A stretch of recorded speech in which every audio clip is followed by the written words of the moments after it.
नमस्कार, सुबह के 10 बजने वाले हैं। वक्त है अपना बिहार का और मैं हूं आपके साथ विभा उपाध्याय। आज अपना बिहार में सीएम नीतीश कुमार के प्लान को डिकोड करने की हम कोशिश करेंगे। सीएम नीतीश कुमार को मौजूदा दौर का बड़ा नेता माना जाता है। वो हर बयान सोच समझ कर देते हैं। बोलते कम है लेकिन उसके मायने बहुत बड़े होते हैं। हाल के दिनों में सीएम नीतीश को लेकर कई तरह की बातें मीडिया में सामने आई, लेकिन हर बात का सीएम ने कुछ दिनों के बाद खंडन कर दिया। ये इत्तेफाक नहीं हो सकता कि सीएम को लेकर कोई बात यूं ही हवा में उड़ने लगे। आज हम हाल के दिनों में नीतीश कुमार को लेकर कही और सुनी गई बातों के मायने निकालेंगे, लेकिन पहले इस रिपोर्ट को देखिए। नहीं, ऐसे ही हमको भी आश्चर्य होता है। ऐसी कोई बात नहीं है, सब ऐसे ही हम भी देख करके कोई बात, ये सब बेकार बात है। हमारा कोई मतलब नहीं है। नीतीश ने कयासों को क्यों किया खारिज? फूलपुर की उम्मीदवारी पर क्यों लगाया विराम?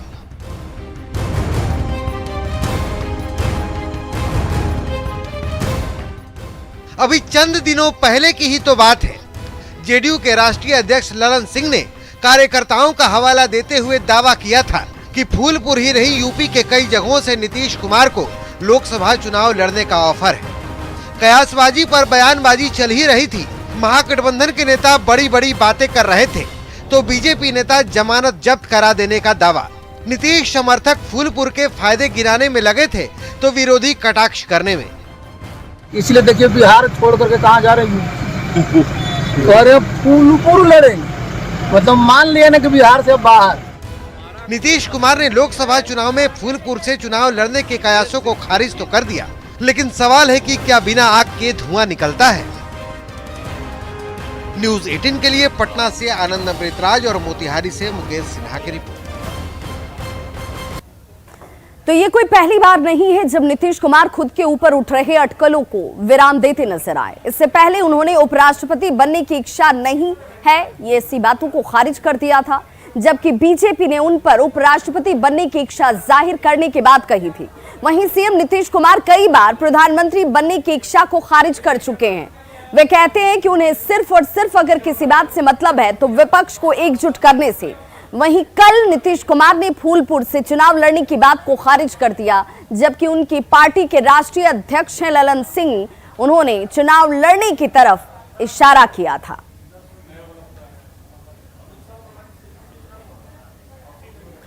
और यहीं से सवाल खड़ा होता है कि आखिर सीएम नीतीश कुमार क्यों अटकलों को खारिज करते आए हैं। तो 4 दिन पहले ठीक ललन सिंह ने इस तरफ इशारा किया था। अखिलेश भी यूपी से लड़ने का इशारा कर चुके हैं और सिर्फ 4 दिन ही बीते हैं जब नीतीश कुमार को लेकर ललन सिंह का वो बयान सामने आया था। ललन सिंह ने इशारा किया और इशारों में फूलपुर का जिक्र भी आ गया। अखिलेश भी यूपी से लड़ने का इशारा पहले भी कर चुके हैं। अब यहीं से सवाल उठता है कि फूलपुर वाला धुआं कहां से उठा और उठा तो क्यों उठा? क्योंकि नीतीश पिछले 18 सालों से चुनाव नहीं लड़े हैं। 2004 में 2 जगहों से लोकसभा का चुनाव उन्होंने लड़ा था, जिसमें बिहार की नालंदा और बाढ़ से लोकसभा का चुनाव उनकी तरफ से लड़ा गया। बाढ़ लोकसभा सीट पर विजय कृष्ण से हालांकि वो चुनाव हार गए थे। नालंदा लोकसभा सीट पर नीतीश कुमार ने जीत हासिल की थी। 2005 में बिहार के सीएम बने तो लोकसभा सीट छोड़ दी गई। मतलब नीतीश ने 2004 में आखिरी बार चुनाव लड़ा था। और ऐसे में कल सीएम नीतीश कुमार ने एक बयान देकर बिहार की राजनीति को एक बार फिर से गर्म कर दिया है, यहां पर हलचल पैदा कर दी है। सीएम के बयान से कयास लगने लगे कि क्या नीतीश कुमार तेजस्वी यादव को सत्ता की कमान अब सौंपने की तैयारी में हैं। पहले ये बयान सुनिए और फिर उसके बाद इस बयान के मायने समझेंगे। अपने लिए हम जरा भी नहीं, हरियाणा जाने से 25 तारीख हर चीज में हमको और लोगों को बढ़ाना है, इन लोगों को बढ़ाना है। यहाँ हमको अपने लिए कुछ नहीं है, हमको बाकी सब लोगों के लिए और नई पीढ़ी के लिए ही काम करना है। समझ गए ना? अपने लिए हम जरा भी नहीं। सर हरियाणा जाने से 25 तारीख हर चीज में हमको और लोगों को बढ़ाना है, इन लोगों को बढ़ाना है। यहाँ हमको अपने लिए कुछ नहीं है, हमको बाकी सब लोगों के लिए और नई पीढ़ी के लिए ही काम करना है। समझ गए ना?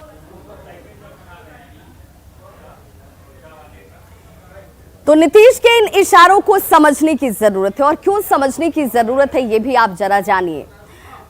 हाल के दिनों में जिस तरह की चर्चाएं हुई, जिस तरह के बयान आए, उन बयानों ने इसे हवा दी है।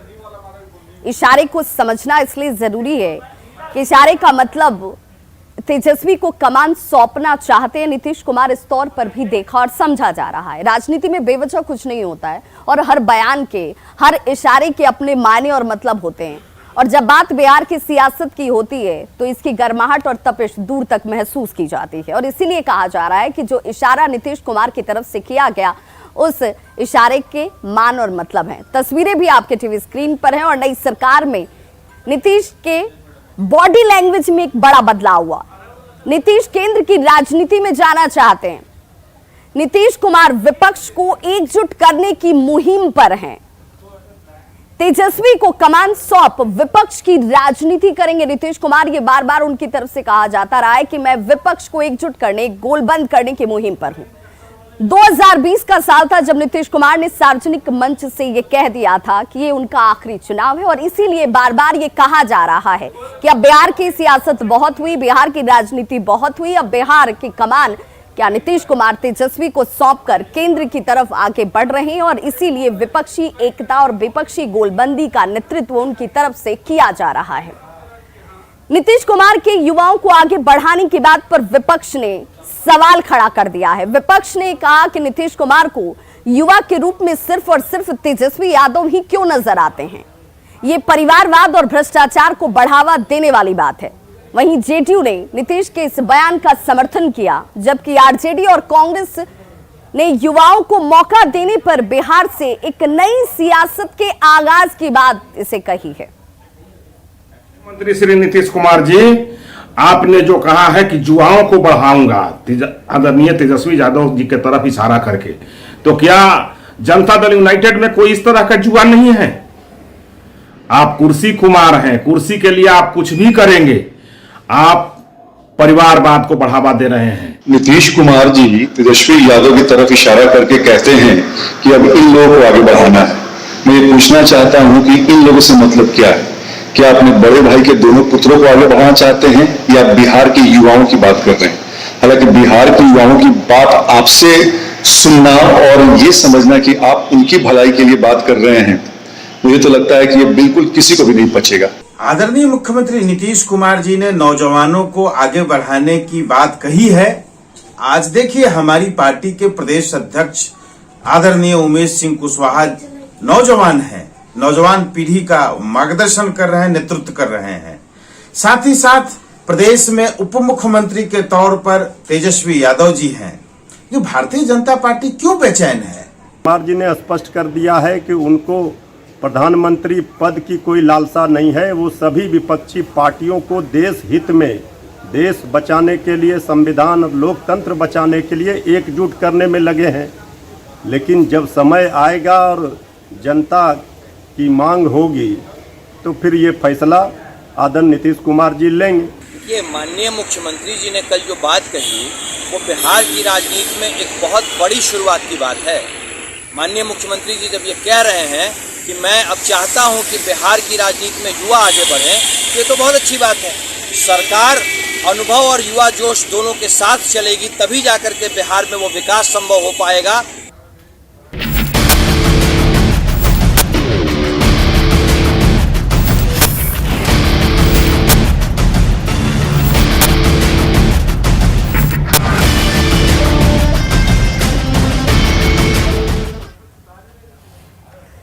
केंद्रीय गृह मंत्री अमित शाह सीमांचल के दौरे पर आ रहे हैं। शाह क्यों आ रहे हैं, इस पर बीजेपी के अपने दावे हैं तो अलग अलग वर्गों की अपनी अपनी उम्मीदें हैं।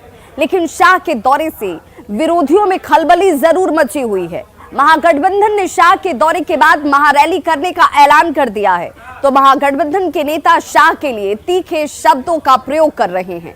सवाल है कि अगर शाह आ रहे हैं तो विरोधी क्यों घबरा रहे हैं।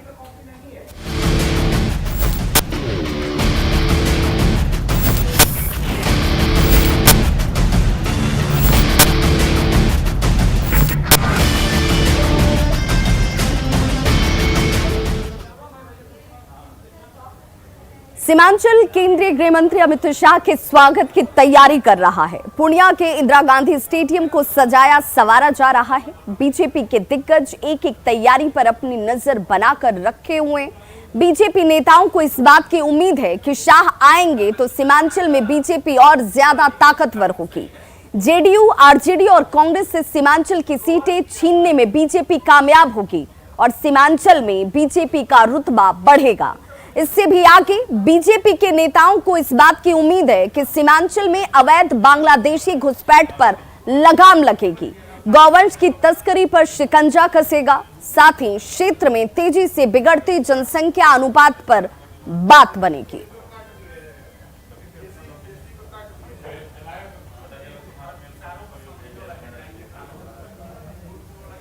तो केंद्रीय गृह मंत्री अमित शाह के सीमांचल दौरे पर सियासत इस वक्त बहुत ज्यादा गर्म है। बीजेपी ये कह रही है कि शाह सीमांचल में पार्टी को मजबूती देने के लिए आ रहे हैं, तो विपक्ष का कहना है कि शाह के आने से सीमांचल में धार्मिक उन्माद बढ़ेगा।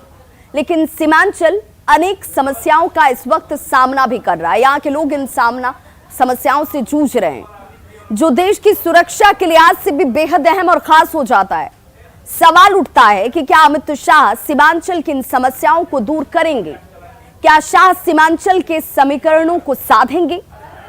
सीमांचल में मुख्य तौर पर 4 जिले हैं, जिनमें कटिहार, पूर्णिया, अररिया और किशनगंज आते हैं। लेकिन शाह के दौरे से और गृह मंत्री के इन इलाकों में दौरे का असर सिर्फ इन्हीं 4 जिलों में नहीं होगा, इसका दूसरे जिलों पर भी इंपैक्ट पड़ेगा, असर पड़ेगा।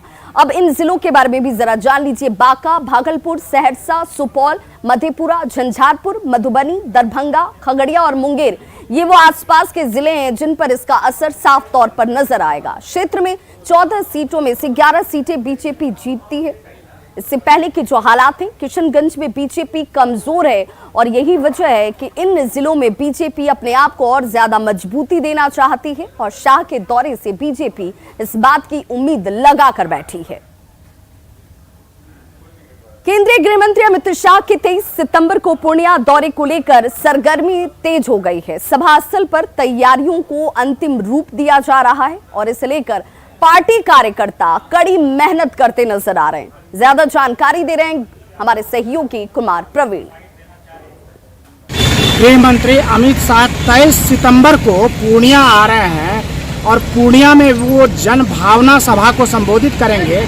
अमित शाह के आगमन को लेकर पूर्णिया जिले में तैयारी चरम पर है और आप देख सकते हैं कि ये धमदाहा पूर्णिया रोड है, ये NH 107 है और इसको मोटरेबल किया जा रहा है, इसको बनाया जा रहा है। अमित शाह दिन के 12 बजे चुनापुर एयरपोर्ट पर उतरेंगे और वहां से वो सड़क मार्ग होकर इंदिरा गांधी स्टेडियम पहुंचेंगे और इसी रास्ते होकर वो गुजरेंगे। यहीं बगल में भाजपा का कार्यालय भी है और इसी NH 107 होके वो मधुबनी होते हुए स्टेडियम पहुंचेंगे और उनके आगमन को लेकर तैयारी काफ़ी तेज है और ये रोड भी बन रहा है, काफ़ी खुशी है। कुमार प्रवीण, न्यूज़ 18 पूर्णिया। किशनगंज में केंद्रीय गृह मंत्री के आगमन को लेकर फतेहपुर के नेपाल बॉर्डर स्थित SSB ऑफिस का जिलाधिकारी सहित अन्य प्रशासनिक अधिकारी दौरा कर रहे हैं। डीएम ने खुद हेलीपैड निर्माण और सुरक्षा व्यवस्था का जायजा लिया। SSB के अधिकारियों से सुरक्षा की स्थिति पर चर्चा उनकी तरफ से की गई।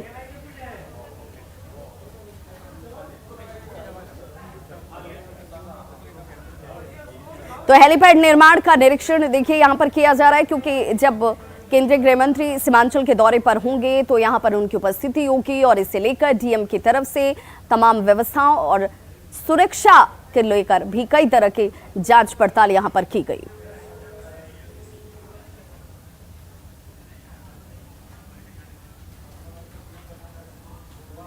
बिहार के सासाराम जिले से गुजरने वाली गया दीनदयाल उपाध्याय रेल मार्ग पर आज सुबह एक मालगाड़ी कुम्हऊ स्टेशन पर पटरी से बेपटरी हो गई। मालगाड़ी के पटरी से उतरने के बाद गया दीनदयाल उपाध्याय रेल मार्ग बाधित हो गया। बताया जा रहा है कि करीब सुबह 6 बजे के आसपास यह हादसा हुआ है। हालांकि इस हादसे में कोई हताहत नहीं हुआ, लेकिन ट्रेनों के आवागमन पर इसका असर जरूर है। आवागमन इस रूट पर फिलहाल बाधित है और इसे सुचारू करने की कोशिशें लगातार की जा रही हैं। तो पटरी पर डब्बे जो हैं वो बिखर गए। अप और डाउन लाइन पर परिचालन इस वक्त बाधित है और इसे सामान्य करने को लेकर लगातार कोशिश की जा रही है। बिहार के सासाराम में ये हादसा हुआ जहां पर मालगाड़ी के डिब्बे डिरेल हो गए। तो सासाराम में मालगाड़ी डिरेल हुई है। कुमाऊं स्टेशन पर मालगाड़ी जो है पटरी से ये उतर गया है, जिस पर 5-6 जो है बोगी ऊपर चढ़ गया, बोगी पर बोगी, सारा लाइन डिस्टर्ब है। इसी के सूचना के आधार पर हमने घटनास्थल पर आए हैं, मुआयना कर रहे हैं, जांच कर रहे हैं। कोई हताहत नहीं है? किसी का हताहत नहीं है। इस मालगाड़ी में कुछ मतलब ये नहीं था लोड सामान। तो कुमाऊं रेल के लाइन पर डाउन लाइन पर पटरी से ये मालगाड़ी बेपटरी हुई और उसके बाद तस्वीरें इस वक्त आपके सामने भी है जहां पर कई डिब्बे जो है मालगाड़ी के वो डिरेल होकर इधर उधर अस्त व्यस्त गिरे हुए आपको नजर आ रहे होंगे। गया दीनदयाल उपाध्याय रेलखंड जिस पर अप और डाउन दोनों ही लाइन पर परिचालन बाधित है और इसे सामान्य करने की कोशिश लगातार की जा रही है। सासाराम में तकरीबन सुबह के 6 बजे के आसपास ये हादसा हुआ जहां पर कुमाऊं रेलवे पर पटरी से बेपटरी हो गई ये मालगाड़ी। और वीरेंद्र कुमार पूर्व सीपीआरओ पूर्व मध्य रेलवे हमारे साथ इस वक्त जुड़ चुके हैं। सर, कब तक इस रूट पर परिचालन के सामान्य होने की उम्मीद जाहिर की जा रही है? देखिए, हमारी टीम वहाँ पहुंच गई है, अभी आकलन कर रहे हैं क्योंकि 20 वैगन का डेवलपमेंट हो गया है, तो अभी उसको आपको हम थोड़ी देर में बता पाएंगे कि कितने टाइम लगेंगे इसका। हादसे के पीछे कुछ वजह साफ हो पा रही है? मैम अभी वजह तो नहीं है, अभी सामने निकल के आ रही है। अभी हम लोग बेसिकली रिहेबिलिटेशन कर रहे हैं, उसको हटा रहे हैं मलबे को। कितने ट्रेनों पर इसका असर दिख रहा है सर इस वक्त? इस वक्त अभी हमारे पास टोटल अभी 14 ट्रेन का 14 गाड़ियों का असर दिखा है इमीडिएटली, हमने जारी कर दिया है। और जिसमें कि 9 गाड़ी डाउन दिशा की है जो जा रही हावड़ा की और 5 गाड़ी अप डायरेक्शन की जो लीक होती। इसका हम लोगों ने डाइवर्सन और कैंसलेशन और टर्मिनेशन का हमने नोटिफिकेशन जारी कर दी। तो पूर्व मध्य रेलवे के सीपीआरओ वीरेंद्र कुमार हमारे साथ इस वक्त जुड़े हुए हैं। सर, ये भी जानना इस वक्त बहुत जरूरी है क्योंकि ट्रेनों पर इसका सीधा प्रभाव है, लोग इसे लेकर जहां तहां फंसे भी होंगे, तो क्या रूट को डाइवर्ट करके भी कुछ ट्रेनों को चलाने की कोशिश इस वक्त की जा रही है जब तक यहाँ पर सामान्य परिस्थिति न बन जाए?